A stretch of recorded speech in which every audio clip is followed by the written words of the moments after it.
The world marches to war in epic, saber rattling, biblical prophecy foretold. And again, I'll be bringing John Moore on in just a couple of minutes. I have a few more stories, but these are very critical to report on.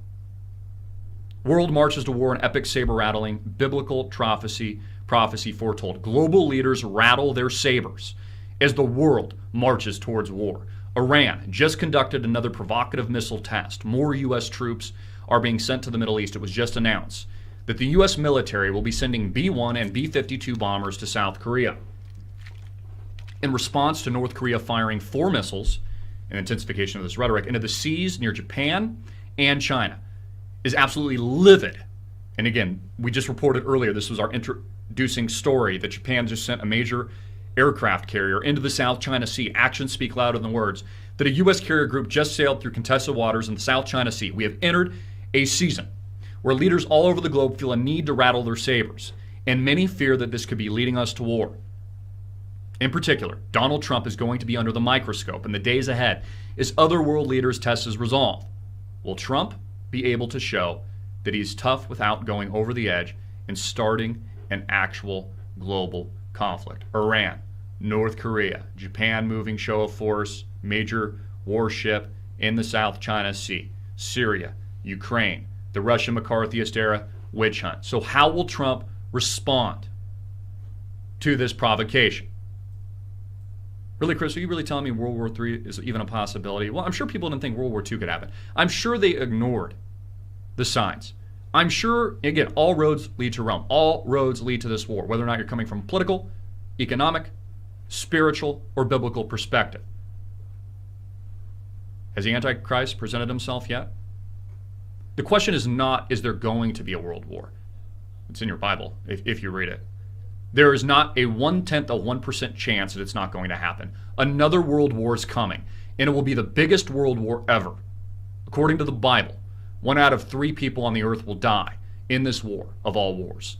The prophecy is found in Revelation chapter 9, verse 15. And the 4 angels were loosed, which were prepared for an hour and a day and a month and a year, for to slay the third part of men. The third part of men would be over 2 billion people. Other translations read 1/3 of the human race, 1/3 of all the people in there. Bill Gates is telling us this. This is being messaged. Billions of people could die. 1/3 of humanity. Another story in closing we'll get to in just a moment. They all say the same thing. A war is just ahead that will wipe out over 2 billion human beings. Prior to the 20th century, there had never been a war with 1 million fatalities. Then came World War I in 1914 with 8.2 million dead. This is according to endtime.com. They called it the Great War with the founding of the League of Nations. We'd hoped that this type of carnage would never happen again. 20 years later, 52 million people died. Put that into perspective, folks, and think of what could happen this time around in World War II, as if something had come unhinged in the human soul as we cried out to the heavens, how can we ever stop this? With the founding of the United Nations, we had hoped that the solution to world peace was at hand. I have the dreadful assignment of telling you that it is not fixed. There is another war coming. There will neither be 8 million dead nor 52 million dead. This war that is coming will kill 2.2 billion people. 40 times the number of World War II. How will we fight the next war after World War III? Sticks and stones? Isn't that what Einstein told us? It will be the worst war we've ever seen.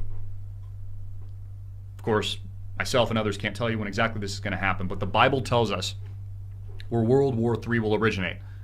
The 6th trumpet. Prophecy is found in Revelation 9, 14, 15, saying to the 6th angel which had the trumpet, loose the 4 angels which are bound in the great river Euphrates. And the 4 angels were loosed, which were prepared for an hour, and a day, and a month, and a year, for to slay the third part of men. I'm going to quickly run through the 4 major prophecies. We'll be bringing on John here in a moment. I've got 1 or 2 stories left. 4 major prophecies, folks. Study, do your homework on this. Peace plan for the Middle East. Check. Construction of Israel's third temple. Check. We're seeing a lot of this, of course, even with what's going on with Trump diplomatic relations with Israel right now. Very good friends. Preparing for the mark of the beast. Check. Transhumanism. This New World Order agenda. Everything we talk about on a daily basis. 4. A war that originates from the Euphrates River. Middle East unrest continues to boil in Libya, Iraq, Egypt, and Jordan. Syria is on the brink of exploding to a full-scale war that could involve the major world powers. Japan is on the move. North Korea rhetoric intensified. Things going on in the South China Sea. Syria, in my opinion, will soon become a flashpoint for everything we're seeing now. What is predicted in the Holy Book, what is predicted if you study from political, economic perspective, and maybe you don't find yourself a Christian or you find yourself an atheist or whatever it is, all roads lead to the final seismic, predestined event. It's biblical, folks.